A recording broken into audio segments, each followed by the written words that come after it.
कांग्रेस प्रवक्ता रणदीप सुरजेवाला ने केंद्र सरकार पर साधा निशाना, कहा महंगाई भत्ता काटकर कर्मचारियों पर किया गया चोट।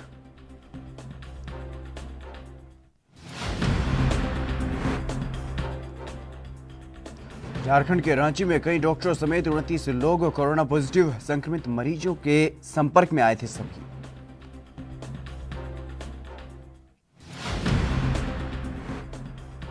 दिल्ली के बाबू जगजीवन राम अस्पताल में कोरोना के 7 नए केस, संक्रमितों में डॉक्टर स्टाफ भी शामिल। नॉर्थ एमसीडी के 39 कर्मचारी भी कोरोना पॉजिटिव। जम्मू कश्मीर में पाकिस्तान ने फिर से किया सीज फायर का उल्लंघन, राजौरी के नौशेरा सेक्टर में की गई गोलाबारी, भारतीय सेना दे रही मुंहतोड़ जवाब।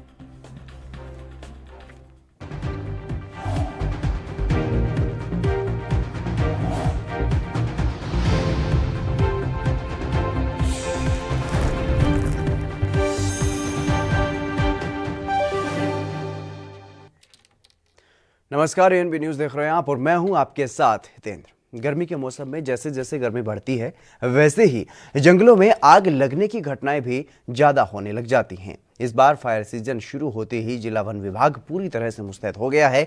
विभाग ने एक टोल फ्री नंबर जारी कर दिया है जिस पर किसी भी समय जंगलों में आग लगने की घटना की जानकारी विभाग को दी जा सकती है।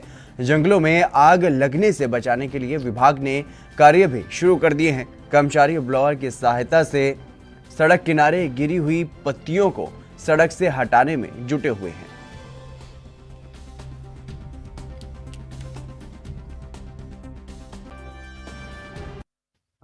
सर, ये जितने भी मतलब दो लोगों को समझाया हुआ कि वो अपनी जमीन में या फॉरेस्ट के नजदीक आग ना लगाए। अगर ऐसी स्थिति आती है तो वो पहले वन विभाग को सूचित करें, उसके बाद उनको परमिशन दी जाएगी कि वो अपने खेत में पड़ी झाड़ियां फूंक सकते हैं बिना विदाउट परमिशन।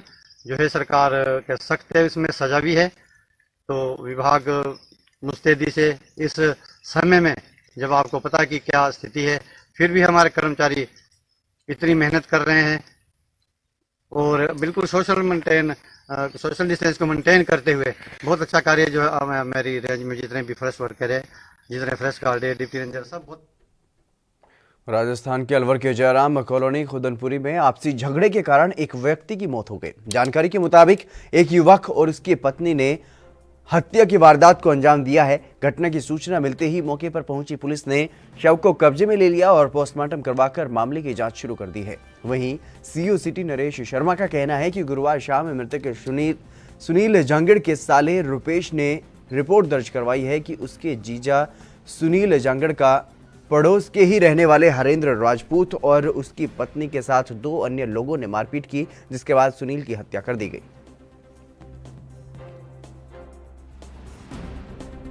ये एनएबी थाना क्षेत्र में खुदनपुरी कॉलोनी है। इसमें कल शाम को 7 साढ़े 7 बजे कोई मारपीट की घटना की सूचना प्राप्त हुई थी। तत्काल पुलिस वहाँ पहुँच भी गई थी और वहाँ से एक व्यक्ति को लाके 191 में बंद किया था। उसके पश्चात एक सुनील नाम का व्यक्ति है जिसके बारे में उसके साले ने रिपोर्ट दी कि साहब ये झगड़ा हुआ, झगड़े के अंदर सुनील की उसके अंदर मृत्यु हो गई है और मारने वाला जो है वो हरेंद्र राजपूत व उसकी पत्नी राजकुमारी, उन्होंने उसके साथ में और 2 अन्य व्यक्तियों के नाम एफआईआर दी है। इसमें मुकदमा दर्ज कर लिया है। आज इसका मृतक का मेडिकल बोर्ड से पोस्टमार्टम करवा रहे हैं और अनुसंधान अब प्रारंभ किया गया है।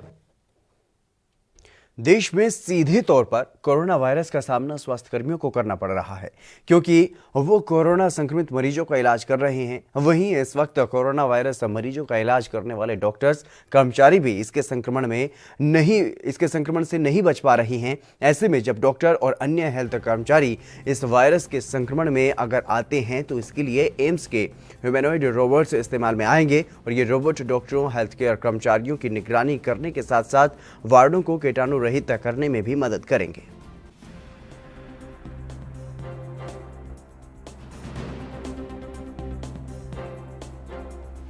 Between the doctor, the healthcare worker, and the patient is very, very important.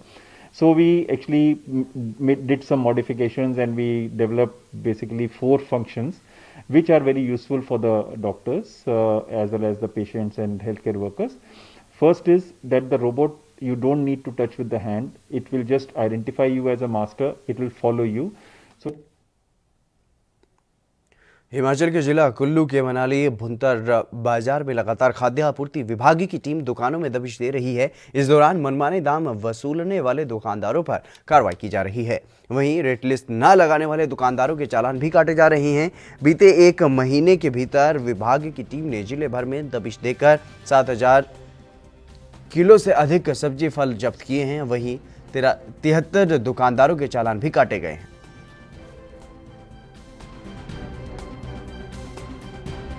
Kullu में 127 सब्जी की दुकानें, करियाना की दुकानें, मीट की दुकानों के निरीक्षण किए गए, जिनमें से 73 दुकानों में अनियमितता पाई गई, जैसे कि मूल्य सूची नहीं लगाई गई थी या कोई अधिक लाभांश ले रहा था। उनके चालान किए गए हैं और चालान करते हुए 7,203 किलोग्राम सब्जी, खाद्यान्न, चीनी और मीट जब्त किया गया। बिहार में बहुत बड़ी आबादी है जिसका नाम राशन कार्ड से अब तक नहीं जुड़ पाया है। यही वजह है कि एनडीए के घटक दलों में से एक लोक जनशक्ति पार्टी के नेता चिराग पासवान ने बिहार सरकार पर आरोप लगाया है। खाद्य सुरक्षा कानून के अंतर्गत, फूड सिक्योरिटी एक्ट के अंतर्गत लगभग 8 करोड़ 71 लाख लोग ऐसे हैं जिनको इस योजना से जोड़ा गया है, जो इस योजना के लाभार्थी हैं बिहार प्रदेश में। पर प्रदेश भर के दौरे के दौरान जब मैं हर एक ज़िले में जा रहा था और मैं अपनी भी लोकसभा का जिक्र अगर मैं करूं तो कई बार ये समस्या सामने आ रही है कि लोगों का राशन कार्ड नहीं बना है या राशन कार्ड बनने में उनको कठिनाइयां आ रही हैं, दिक्कत आ रही है। तो मैंने केंद्रीय मंत्री और लोक जनशक्ति पार्टी के हमारे संस्थापक मेरे नेता आदरणीय रामविलास पासवान जी से मैंने इस समस्या का जिक्र किया और तब मेरी जानकारी में ये आया कि लगभग देश भर में 39 लाख लोग ऐसे हैं जिनका राशन कार्ड बनना अभी बाकी है, जिनकी सूची राज्य सरकारों द्वारा नहीं दी गई है।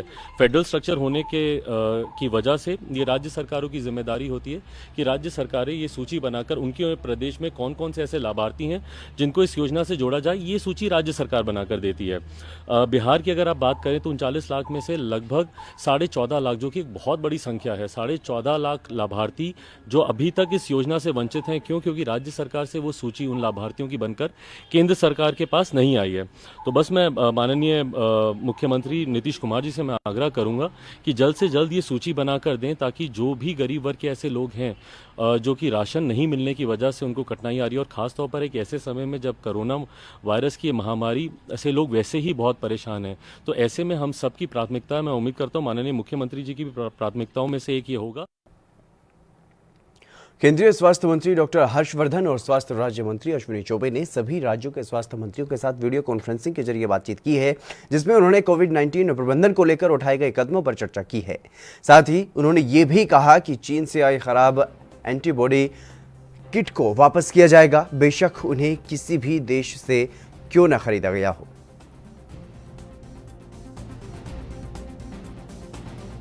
ने भी बहुत सारी किट्स को जो है देश के लोगों के लिए तुरंत उपलब्ध कराया और फिर जब किट्स को उपलब्ध कराया तो उनके इस्तेमाल के लिए एक स्ट्रैटेजी बनाई और उस स्ट्रैटेजी को आप सबके साथ शेयर किया।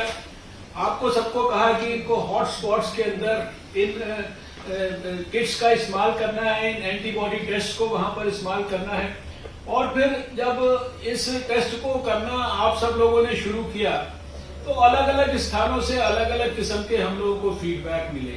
किसी स्थान ने हमारे को ये फीडबैक दिया कि इसके अंदर हमें 5% की सफलता मिल रही है, तो दूसरे स्थान पे 71% की भी बात आई, कहीं पर 30% की बात आई। यानी एक प्रकार से एंटीबॉडी टेस्ट या उसकी जो किट है जिसका इस्तेमाल हम कर रहे हैं उसकी कितनी उपयोगिता है, इसके बारे में प्रश्न चिन्ह खड़े हुए।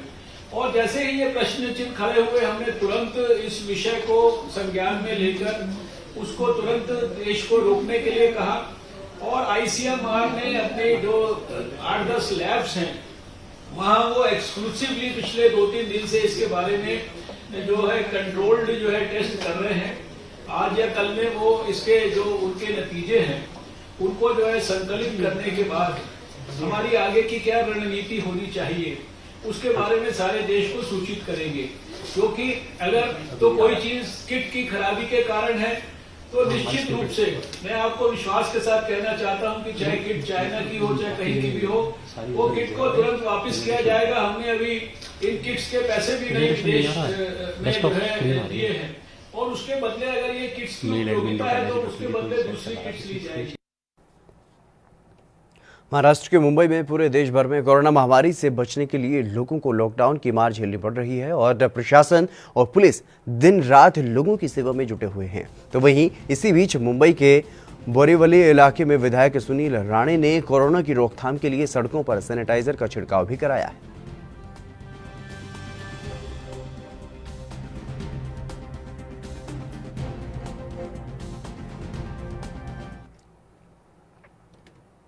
हरियाणा के रोहतक में अनाज मंडी के साथ सांपला की सभी गलियों को सील कर दिया गया है। दरअसल एक सब्जी बेचने वाला व्यक्ति कोरोना पॉजिटिव पाया गया है। जानकारी के मुताबिक मरीज पहले फैक्ट्री में काम किया करता था। लॉकडाउन के बाद वो सब्जी बेचने लगा।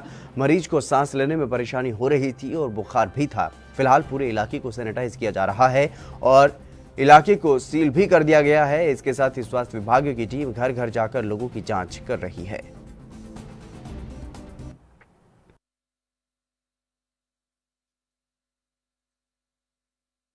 सभी एरियाज में हमारी मोबाइल ओपीडी जा रही है, और कल जब मोबाइल ओपीडी सांपला में जांच कर रही थी तब ये मामला सामने आया कि एक मार्कंडे नाम का आदमी 38 साल उम्र, उसका थोड़ा सांस की प्रॉब्लम थी और उसको बुखार थी, और उसका सैंपल लेने पर वो पॉजिटिव पाया गया।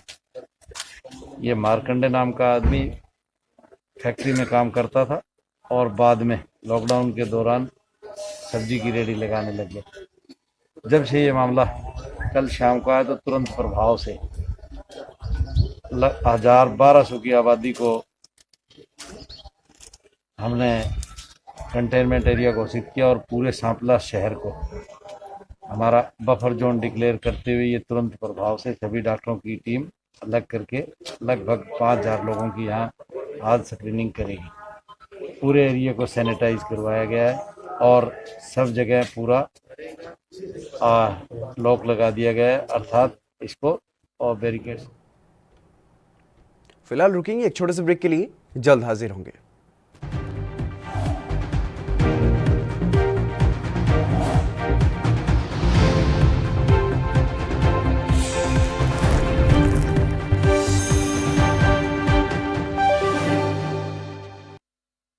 मेरे प्यारे देश के प्यारे देशवासियों, आज जब मैं आपसे मुखातिब हो रहा हूं तो बहुत विचलित हूं। मन में गहरी पीड़ा है। कोरोना की महामारी ने समूची दुनिया में हिला कर रख दिया है। हमारे प्यारे देश भारत में भी यह तेजी से फैल रहा है। America, England, Italy, France, Spain जैसे देशों में इसका कहर काबू से बाहर हो रहा है। दुनिया में संक्रमित लोगों की संख्या लाखों में हो गई है। इससे मरने वालों की संख्या भी 1 लाख के पार हो गई है। अभी तक इसका कोई भी असरदार उपचार सामने नहीं आया है। हालात को देखते हुए हमारी सरकार ने 3 मई तक लॉकडाउन बढ़ा दिया है। लॉकडाउन का यह दूसरा चरण पूरे देश के लिए, देश में एक एक नागरिक के लिए बहुत ही महत्वपूर्ण है। इस लॉकडाउन में हमें कोरोना को काबू करना ही होगा। जो लॉकडाउन बढ़ाया गया है उसमें लोगों की परेशानियां बढ़ेगी। हमें परेशानियों को सहना पड़ेगा, कठिनाइयों को सामना करना पड़ेगा। जिंदगी बचाने के लिए इन कठिनाइयों को सहना ही एकमात्र उपाय है। हमारे पास कोई दूसरा रास्ता नहीं है। ये भी कहा जा रहा है कि अगर लॉकडाउन लागू नहीं करते तो हमारे यहाँ हालत बहुत ही बुरे होते। हम सबको ये समझना होगा कि कोरोना के विरुद्ध लड़ाई सिर्फ सरकार की लड़ाई नहीं है, ये संपूर्ण मनुष्य जाति की लड़ाई है। अगर हमें कोरोना को हराना है तो हमें भी स्वयं को एक सिपाही मानना होगा। हम जहाँ भी जैसे हैं वहाँ अपनी भूमिका निभानी होगी। अगर हमें थोड़ी कठिनाई हो रही है तो ये कठिनाई हमें सहनी होगी। एक बड़ी विपदा को टालने के लिए छोटी कठिनाई को सहने में ही समझदारी है। ये बेहद कठिन दौर है। इंसान खतरे में है, इंसानियत खतरे में है। मैं सभी से अपील करता हूँ कि कोरोना के खतरे को समझें। आपका चाहे कोई भी धर्म हो, कोई भी संप्रदाय हो, कोई भी मजहब हो, सबको इनके ऊपर उठने की ज़रूरत है। इस समय हम सबका मजहब इंसानियत ही होना चाहिए, इंसानों को बचाना होना चाहिए। लॉकडाउन के दौरान घर में रहें, सरकार जो भी दिशा निर्देश जारी कर रही है उसका कड़ाई से पालन करें। डॉक्टर, नर्स, पुलिस प्रशासन के लोग आगे रहकर कोरोना से लड़ रहे हैं। ये हमारे जीवन बचाने के लिए अपना जीवन दांव पर लगा रहे हैं। हम सारे देशवासी भावनात्मकता के साथ एक दूसरे से जुड़े रहें, एक दूसरे के दुख दर्द को समझें और एक दूसरे का मददगार बनने की कोशिश करें। इसी में हम सबकी सुरक्षा है और इसी में हम सबकी भलाई है। जब हम कोरोना को हरा देंगे तो जिंदगी नई शुरुआत करेंगे, सब मिलजुल कर एक दूसरे का साथ देंगे और पहले से भी मजबूत भारत का निर्माण करेंगे।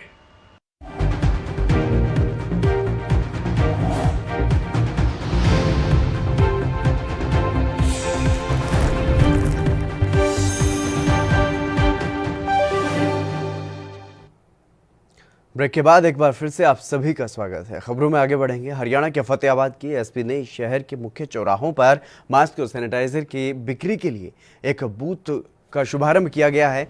स्वयं सहायता समूह और हरियाणा राज्य ग्रामीण आजीविका मिशन ने शहर के मुख्य चौराहों पर मास्क बूथ खोले हैं।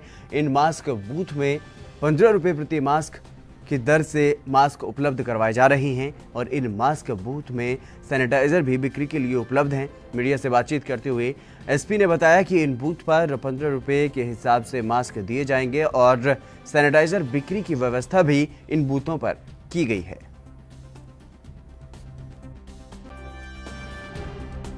जैसा कि आप सभी जानते हैं कि मास्क लगाना जो है सरकार द्वारा अनिवार्य कर दिया गया है कोरोना महामारी के संक्रमण को रोकने के लिए। तो उसी दिशा में ये कदम उठाया गया है कि जब हम रोड पर जो लोग चल रहे हैं उनको पुलिस प्रशासन भी और अन्य लोग भी जो प्रशासन के हैं उनको टोकते हैं और उनको कहते हैं कि मास्क लगाना मैंडेटरी है। तो कई बार ये देखने में आता है कि उनको पता ही नहीं है मास्क कहाँ से लेकर आना है या कहाँ मिलेगा मास्क। तो उसी दिशा में ये कदम जिला प्रशासन द्वारा उठाया गया, बहुत ही सराहनीय कदम है कि जो सेल्फ हेल्प ग्रुप द्वारा मास्क बनाए जा रहे हैं almost no profit no loss पर इसको जो है यहाँ बेचा जाएगा। इसमें एक तरह से मास्क की अवेलेबिलिटी जो है आम लोगों के लिए जो कि रोड पर अपने आवश्यक कामों के लिए निकलते हैं उनको आसानी से उपलब्ध हो सके। उसके साथ साथ आप जैसा देख सकते हैं सैनिटाइजर्स भी रखे हुए हैं जो कि कोऑपरेटिव सोसाइटी द्वारा बनाए जा रहे हैं। तो मैं देखता हूँ आने वाले समय में जब लोगों के पास मास्क की ज़रूरत जैसे जैसे बढ़ेगी और ज़्यादा तो इस मास्क को ले सकते हैं। इसके खास जैसा कि आप देख रहे हो मैंने भी यही मास्क लगाया हुआ है और हमारे ज़्यादातर पुलिसकर्मी जो है इस तरह का मास्क लगा के रखते हैं और सरकारी कर्मचारी भी आप जैसा देख रहे हैं एसडीएम साहब ने भी लगाया हुआ है। इस मास्क की खास बात यह है कि ये वॉशेबल है। तो मैं ये भी आग्रह करूंगा लोगों से कि जो यहाँ से मास्क खरीदते हैं वो 2 खरीदें कम से कम, ताकि एक अगर आपने लगाया हुआ है और जब उसको आप यूज़ हो जाएगा वो पूरे दिन में, अगले दिन उसको धो के दूसरे मास्क को आप लगा दें।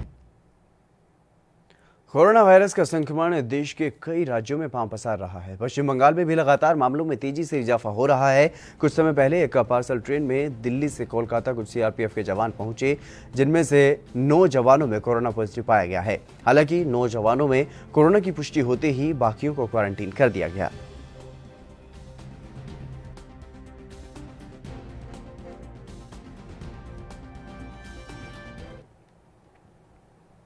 चलिए रुक करते हैं इस वक्त की बड़ी खबर की ओर। गुजरात से इस वक्त की बड़ी खबर है। अहमदाबाद म्यूनिसिपल कमिश्नर विजय नेहरा का दावा है हर तीसरे दिन कोरोना केस दोगुने हो रहे हैं। ये बड़ी खबर आपको बता रहे हैं। ऐसा रहा तो 15 मई तक 50,000 संक्रमित मामले सामने आ जाएंगे। 31 मई तक 8 लाख केस हो सकते हैं। ये बड़ी खबर आपको बता रहे हैं। गुजरात में अहमदाबाद म्यूनिसिपल कमिश्नर विजय नेहरा ने यह दावा किया है कि हर तीसरे दिन कोरोना की केस जो हैं वो दोगुने हो रहे हैं और अगर ऐसा ही रहा तो 15 मई तक 50,000 संक्रमित लोग वहां पर पाए जा चुके होंगे और 31 मई तक यह आंकड़ा 8 लाख तक बढ़ चुका होगा। यह बड़ी खबर अहमदाबाद से सामने आ रही है, जहां पर कोरोना का कहर लगातार बढ़ता हुआ नजर आ रहा है और इसी को लेकर के वहां पर यह चिंता जाहिर की गई है कि अगर इस तरीके से जैसे अब तक ये मामले जो बढ़ते हुए नजर आ रहे हैं, 31 मई तक अगर ऐसा ही रहा तो 8 लाख केस वहां पर सामने आ चुके होंगे। अहमदाबाद के म्यूनिसिपल कमिश्नर विजय नेहरा ने यह दावा किया। शैलेश बघेला हमारे संवाददाता हमारे साथ जुड़ गए हैं अधिक जानकारी के साथ। शैलेश जी, क्या कुछ जानकारी मिल पा रही है, क्या कुछ दावा किया गया है म्यूनिसिपल कमिश्नर की तरफ से?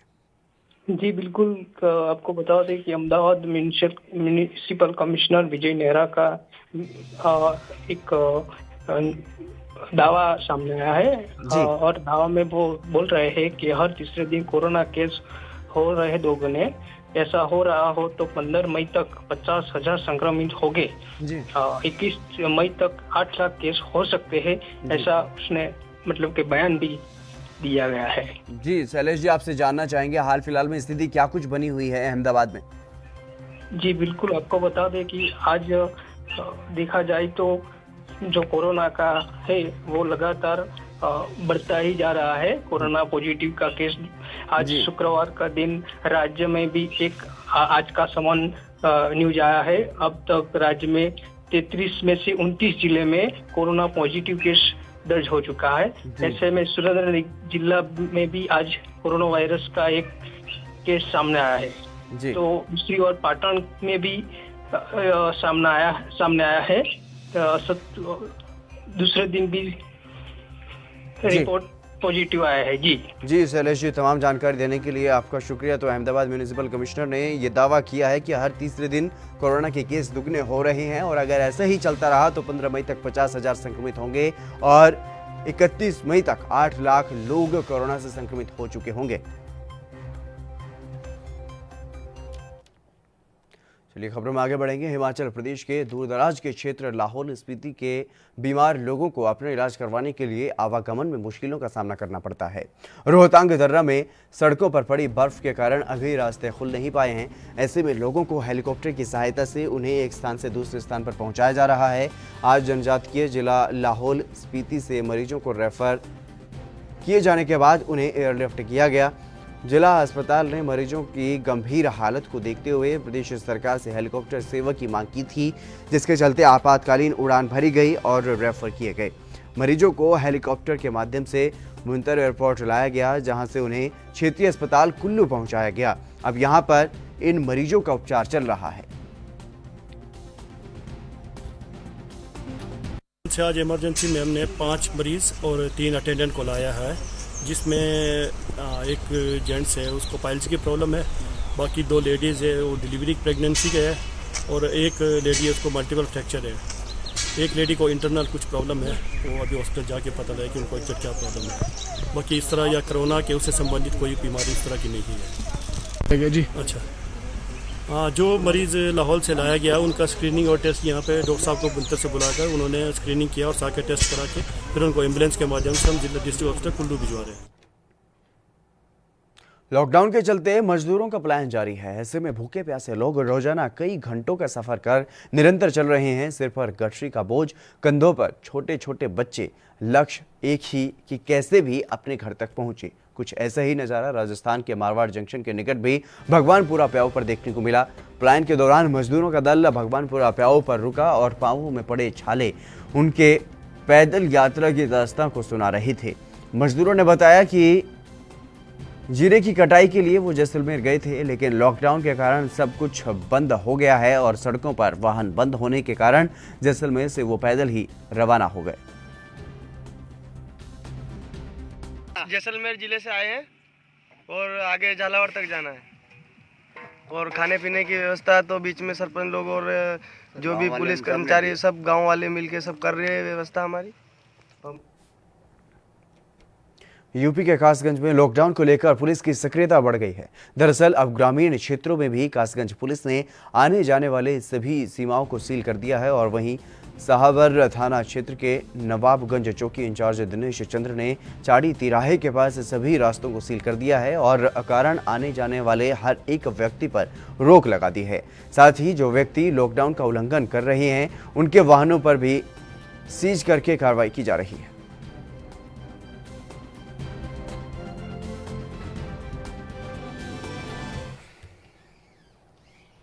यूपी के हमीरपुर में राठ नगर में कुछ समय से हो रही चोरियों का पुलिस ने खुलासा करते हुए भारी मात्रा में सामान बरामद किया है। दरअसल मामला जनपद हमीरपुर की राठ कोतवाली का है, जहां पर पुलिस ने 2 चोरों को गिरफ्तार कर लाखों का सामान बरामद किया है। पुलिस ने बताया कि इन्होंने बीते एक हफ्ते में दर्जनों घरों में सेंधमारी कर लाखों का माल पार कर दिया था। वहीं चोरी की घटना में प्रयुक्त बाइक और तमंचे की भी बरामदगी की गई है। और इसके अलावा पुलिस का दावा है कि अब इनकी गिरफ्तारी के बाद इलाके में चोरी की घटनाएं पूरी तरह से बंद हो जाएंगी और पुलिस ने दोनों चोरों को गिरफ्तार कर उन पर कार्रवाई अब की जा रही है।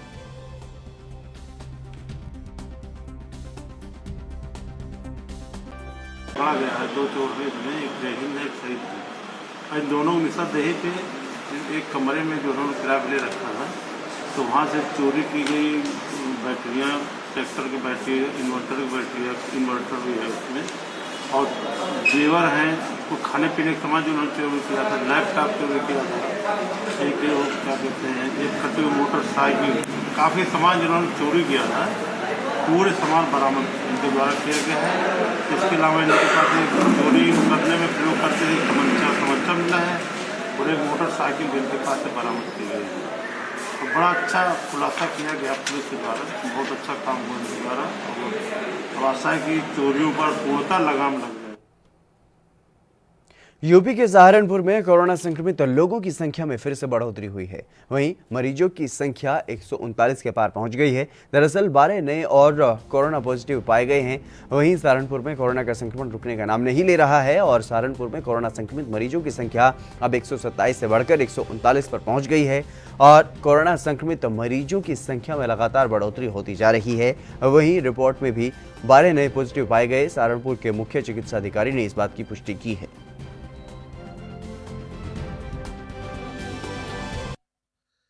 कल रात को हमें 2 सूची प्राप्त हुई हैं, एक 80 लोगों की है, एक 138 लोगों की है।